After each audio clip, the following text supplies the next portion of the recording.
देखिए इस चैप्टर में हमें पढ़ना है ड्रेनेज के बारे में, नदियों के बारे में, रिवर्स के बारे में। और यहाँ पर आपको ये ध्यान रखनी चाहिए कि यहाँ पर देखिए बहुत सारे वर्ड्स आएंगे जिनको हाईलाइट किया गया। ड्रेनेज हो गया, ड्रेनेज बेसिन हो गया, वाटर डिवाइड हो गया, पेरेनियल हो गया। तो इन सभी का मीनिंग आपको समझ लेना अच्छी तरीके से और इनका मीनिंग आपको याद कर लेना है, क्योंकि एग्जामिनेशन में आपसे ये पूछा जा सकता है। तो आइए हम आगे बढ़ते हैं और शुरुआत करते हैं और देखते हैं कि आखिर हमें इस चैप्टर में पढ़ना क्या है। तो देखिए यहाँ पर इस चैप्टर को शुरुआत करते ही एक टर्म हमें दिया गया है ड्रेनेज, जो कि इस चैप्टर का नाम भी है। तो इसका मतलब हम समझ लेते हैं कि आखिर ड्रेनेज होता क्या है। तो यहाँ पर एक छोटा सा डेफिनेशन दिया गया है ड्रेनेज का। The term drainage describes the river system of an area. तो आखिर ये रिवर सिस्टम होता क्या है? ड्रेनेज का मतलब तो हम समझ गए कि ड्रेनेज का मतलब रिवर सिस्टम होता है, कि किसी एक खास एरिया का रिवर सिस्टम। लेकिन ये रिवर सिस्टम क्या होता है? तो रिवर सिस्टम का मतलब ये हुआ कि देखिए कोई खास नदी है जो कि फ्लो कर रही है। जैसे हम गंगा की बात कर लें, गंगा। तो देखिए इस गंगा का जितने भी ट्रिब्यूटरीज हैं, यानी जितनी भी नदियां आकर इस गंगा में गिरती हैं, जैसे यमुना गिरती है, सोन नदी गिरती है, कोसी नदी गिरती है, घाघर नदी गिरती है। तो इन सभी को एक साथ जब हम मिला देंगे, तो एक साथ जब हम इनको यूज करेंगे, एक साथ जब हम इनकी बात करेंगे, तो ये एक रिवर सिस्टम फॉर्म करती हैं, एक नदी का तंत्र फॉर्म करती है। तो यहाँ पर इस गंगा के रिवर सिस्टम के लिए हम कहेंगे कि ये गंगा का रिवर सिस्टम है, यानी ये गंगा नदी हो गई और उसके साथ उसके सारे ट्रिब्यूटरीज भी हो गई। तो इसी चीज को हम रिवर सिस्टम कहते हैं। तो यहाँ पर हम बात कर रहे हैं गंगा के रिवर सिस्टम की। तो यहाँ पर आप समझ गए होंगे कि आखिर ड्रेनेज होता क्या है। ड्रेनेज का सिंपल मतलब हो गया, drainage describe the river system of an area, यानी किसी एक खास इलाके का रिवर सिस्टम। तो यहाँ पर देखिए आपसे कहा जा रहा है कि अगर आप फिजिकल मैप को देखेंगे तो आप ये नोटिस करेंगे कि बहुत सारे जो छोटे स्ट्रीम्स हैं वो अलग अलग डायरेक्शन से फ्लो करते हैं और आकर एक मेन रिवर का निर्माण करते हैं, जो कि एक खास बड़ी लार्ज बॉडी, वाटर बॉडी में जाकर मिलते हैं, जैसे कि लेक, सी या फिर ओशियन।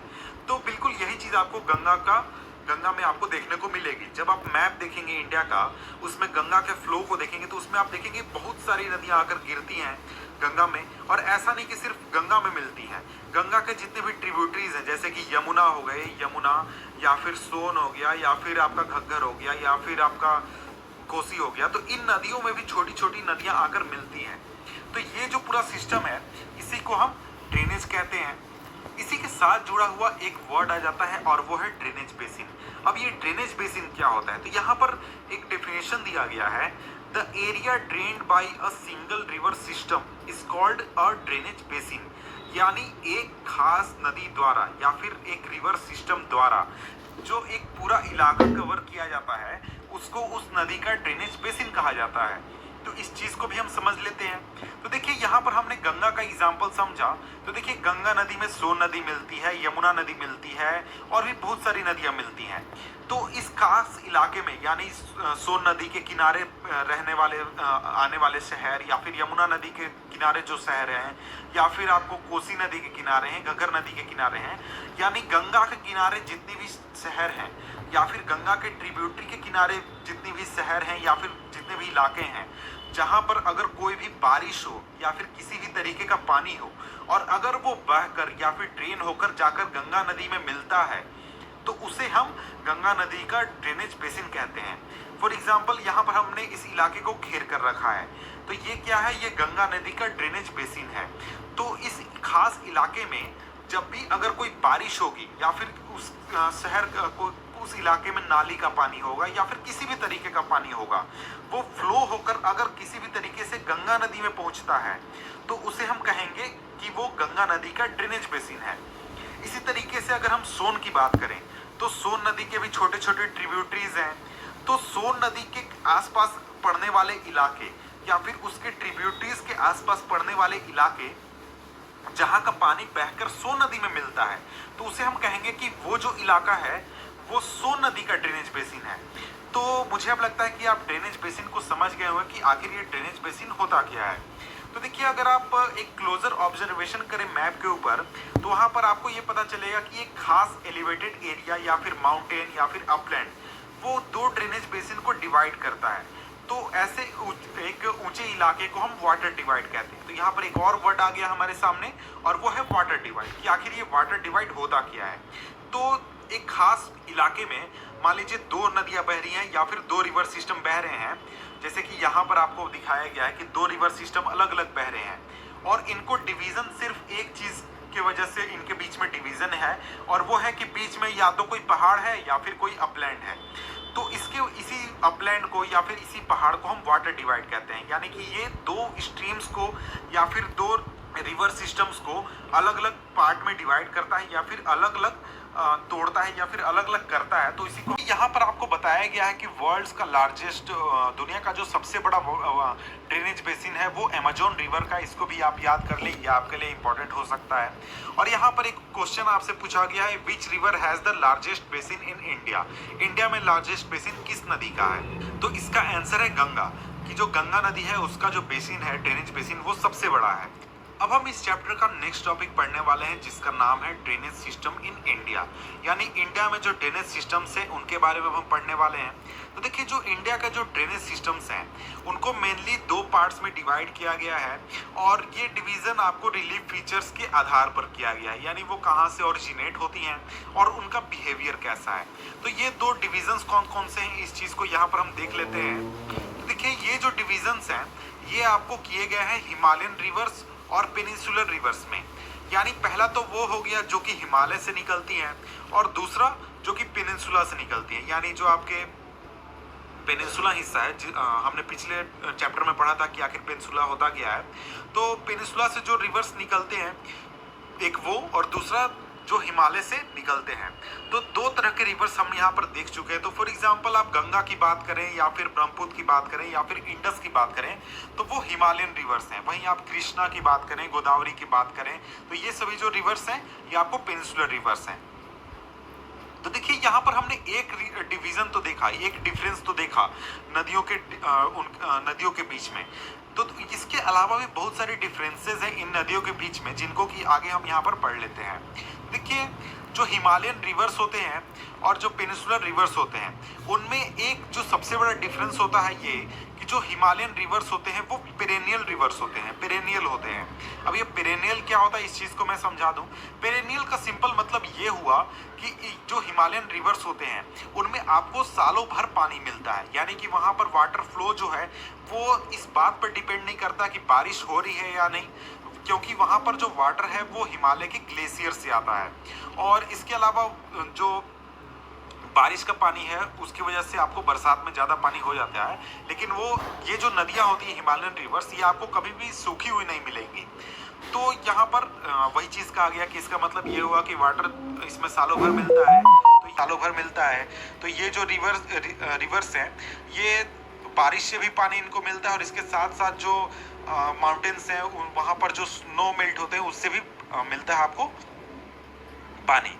तो यहाँ पर जो दो मेजर हिमालयन रिवर्स हैं जो कि हैं इंडस और ब्रह्मपुत्र रिवर, ये हिमालय के नॉर्थ साइड से ओरिजिनेट होती हैं और वहाँ से ये काफ़ी कट्स करके जॉर्जेस का निर्माण करके ये हिमालय के साउथ साइड में या फिर इस तरफ आती हैं। जैसे कि इंडस आती है, इंडस रिवर आती है, लेकिन जो ब्रह्मपुत्र रिवर है वो आपको चाइना में फ्लो करते हुए असम की तरफ से इंडिया में आती है। एक तरीके से जो रिवर्स हैं उनका एक तरीके से हम कह सकते हैं कि लाइव भी होता है। तो इस चीज़ को हम इमेज के जरिए थोड़ा देर में पढ़ेंगे।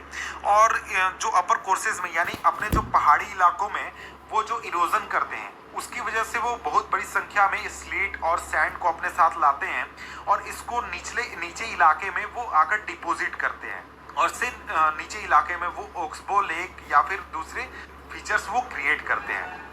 तो यहाँ पर वही देखिए, मैं इमेज की बात कर रहा था कि देखिए यहाँ पर एक रिवर सिस्टम है, हिमालयन रिवर सिस्टम की यहाँ पर बात की जा रही है। तो ये चीज़ आप पेनिनसुलर रिवर पर भी अप्लाई कर सकते हैं, पेनिनसुलर रिवर पर भी अप्लाई हो जाएगा कि देखिए जो अपर जो पार्ट है यानी यहाँ पर जो नदियाँ होती हैं जैसे गंगा नदी, ब्रह्मपुत्र नदी या फिर इंडस नदी, इसमें काफ़ी ज़्यादा तेज़ धार होती है, बहुत स्पीड में यहाँ पर पानी आती है, इसलिए यहाँ पर इरोजनल एक्टिविटी जो है वो नदियाँ बहुत ज़्यादा करती हैं और यहाँ से जो इरोजन करके वो स्लेट लाती हैं या फिर सैंड लाती हैं उसको आकर मिडिल कोर्स में डिपॉजिट करती हैं और इसको लोअर कोर्स में डिपॉजिट करती हैं। और यहाँ पर मैंने जैसे कहा कि जो अपर पार्ट है यानी जो ऊपर के इलाके हैं वहाँ पर जो नदियों का फ्लो का स्पीड है वो काफ़ी ज़्यादा होता है, लेकिन अगर आप बात करें लोअर इलाकों में, यानी कि मिडिल कोर्स में स्पीड कम हो जाता है, और वहीं जो लोअर कोर्स है वहाँ पर स्पीड जो है वो नदियों का बहुत ही कम हो जाता है, बहुत ही धीरे वो फ्लो करने लगती हैं। और इसके साथ ही यहाँ पर इस इलाके में आपको अंत में जब वो समुद्र से मिलती हैं या फिर किसी लेक में जाने लगती हैं, तो वहाँ पर आपको डेल्टा का भी फॉर्मेशन आपको देखने को मिल जाता है। इसके बाद अब हम आगे बढ़ते हैं और आगे देखते हैं कि हमें क्या पढ़ना है। तो देखिए, यहाँ पर हमने तो हिमालय के बारे में पढ़ लिया कि हिमालय की नदियों के क्या फीचर्स हैं, कि वो बहुत लंबी दूरी करते हैं, उनमें सालों भर पानी होता है, इन सभी चीज़ों को हमने पढ़ा। लेकिन जो पेनिनसुलर रिवर्स हैं वो सीजनल होते हैं, यानी कि कई सीजन में उनमें बहुत ज़्यादा पानी होता है और कई सीजन में वो बिल्कुल सूख रहे हैं। और ये जो नदियाँ होती हैं, यानी जो पेनिनसुलर रिवर्स होते हैं, इनका फ्लो डिपेंडेंट होता है रेनफॉल के ऊपर, यानी बारिश अच्छी होगी तो उनमें पानी होगा, बारिश नहीं होगी तो पानी कम होगा या फिर सूख भी जाएंगे। तो ड्राई सीजन के दौरान यहाँ तक कि जो बड़ी बड़ी नदियाँ हैं जो कि पेनिनसुला से जनरेट होती हैं, उनमें वाटर फ्लो जो है वो काफ़ी कम हो जाता है। और इसके अलावा जो पेनिनसुला रिवर्स होते हैं उनका जो लेंथ होता है वो काफ़ी शॉर्ट होता है और वो बहुत ही कम दूरी करते हैं। कुछ जो पेनिनसुलर रिवर्स हैं वो ओरिजिनेट होते हैं सेंट्रल हाईलैंड्स में और वेस्ट की तरफ फ्लो करते हैं, लेकिन ज़्यादातर जो रिवर्स हैं जो कि पेनिनसुला से जनरेट होते हैं वो वेस्टर्न घाट्स में जनरेट होते हैं और वो बे ऑफ बंगाल की तरफ फ्लो करते हैं। जिन नदियों के बारे में यहाँ पर हम पढ़ने वाले हैं वो है इंडस, गंगा और ब्रह्मपुत्र। इन तीन नदियों के बारे में यहाँ पर हम डिटेल में पढ़ेंगे। तो देखिए, इसमें सिंपली लिखा गया the major Himalayan rivers are Indus, the Ganga and the Brahmaputra. These rivers are long and are joined by many large and important tributaries. A river along with its tributaries may be called a river system.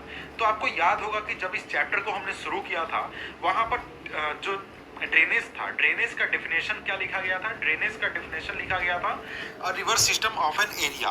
तो यहाँ पर river system का definition दिया गया है कि river system जो है वो क्या होता है। तो उसमें एक कोई भी रिवर जब उसको उसके ट्रिब्यूटरी के साथ हम एक तरीके से एक साथ मिलाकर बात करते हैं उसके बारे में, तो उसी को रिवर सिस्टम हम कहते हैं। यानी कोई भी नदी और उसकी सारी ट्रिब्यूटरीज जब उनको कंबाइन करके हम उसके बारे में बात करें या फिर उसको एड्रेस करें तो वो एक तरीके का रिवर सिस्टम हो गया।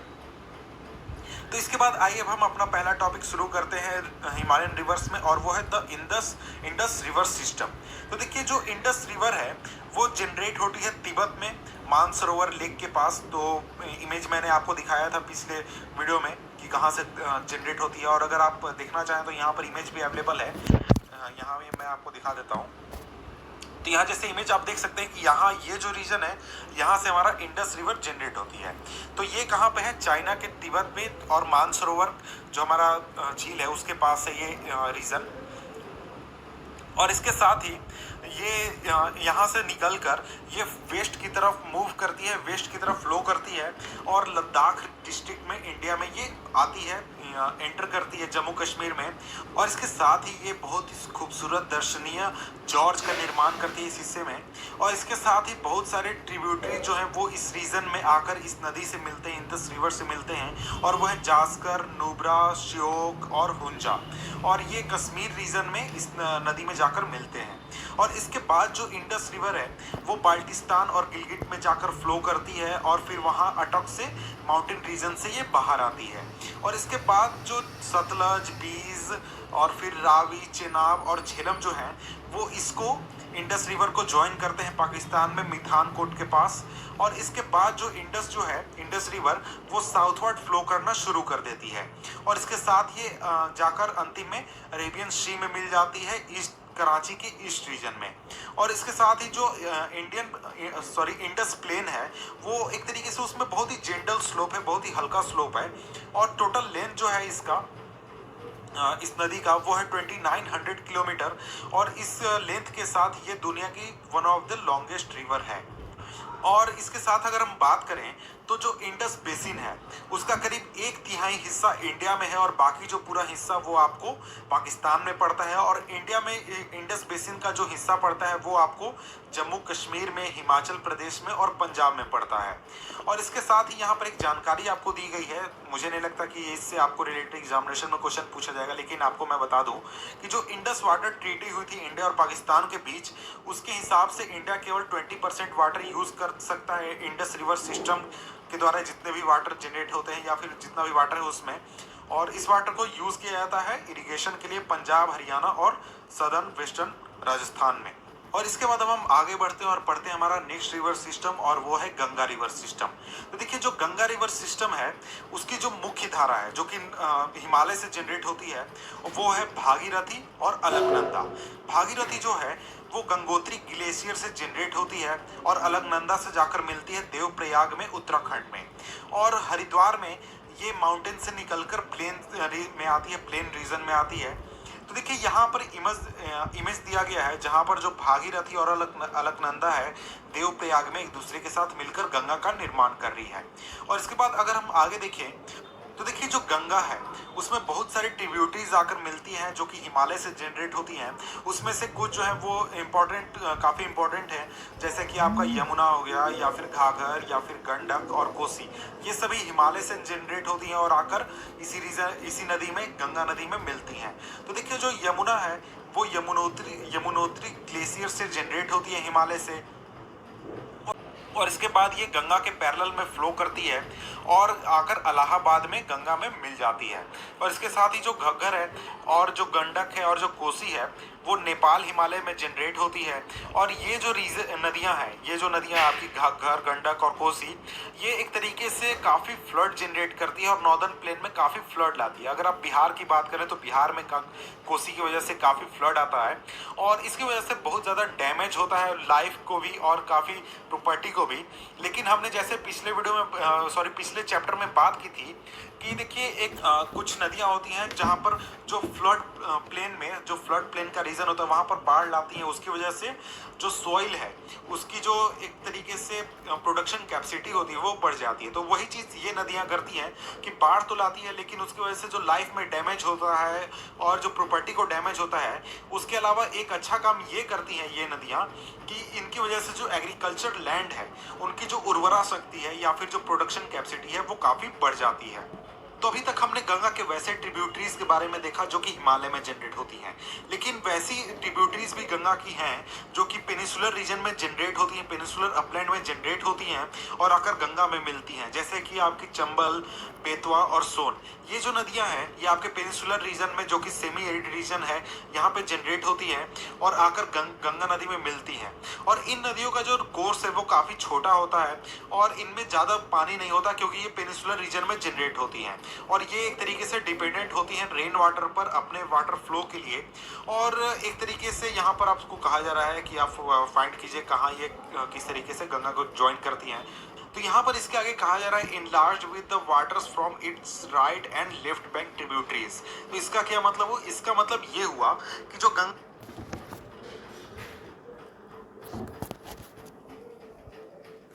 तो यहाँ पर इसके आगे कहा जा रहा है enlarge with the waters from its right and left bank tributaries.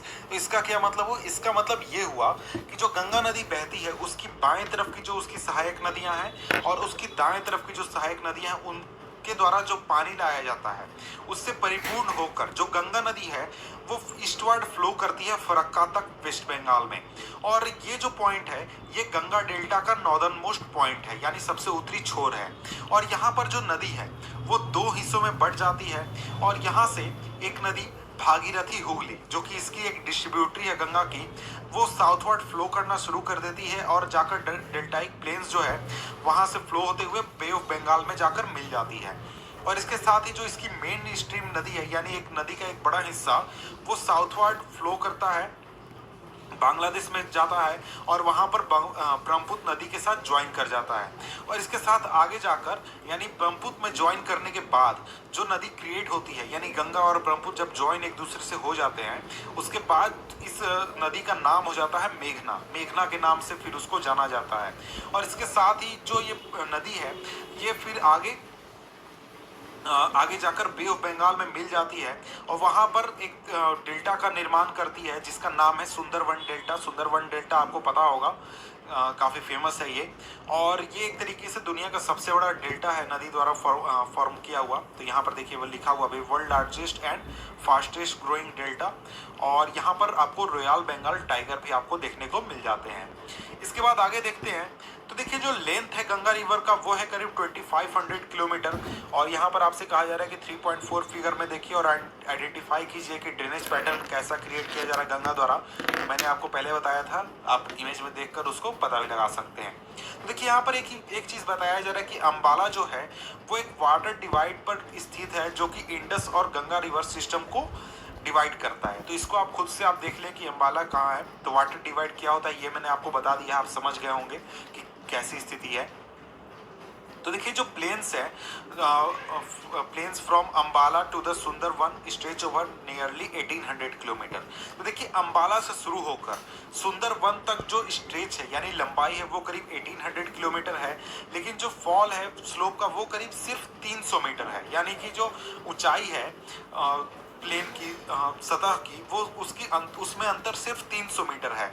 अगर हम दूसरी भाषा में बात करें तो there is fall of just 1 metre for every 6 kilometre. यानी कि जो ढलान है अंबाला से लेकर सुंदरवन तक वो सिर्फ आपको 300 मीटर है, और अगर बात करें तो हर 6 किलोमीटर पर जो ढलान है वो सिर्फ आपको 1 मीटर का ढलान है। तो इस वजह से जो रिवर है वो बहुत ही लार्ज मिएंडर्स क्रिएट करता है। इसका मतलब विसर्ग क्रिएट करता है।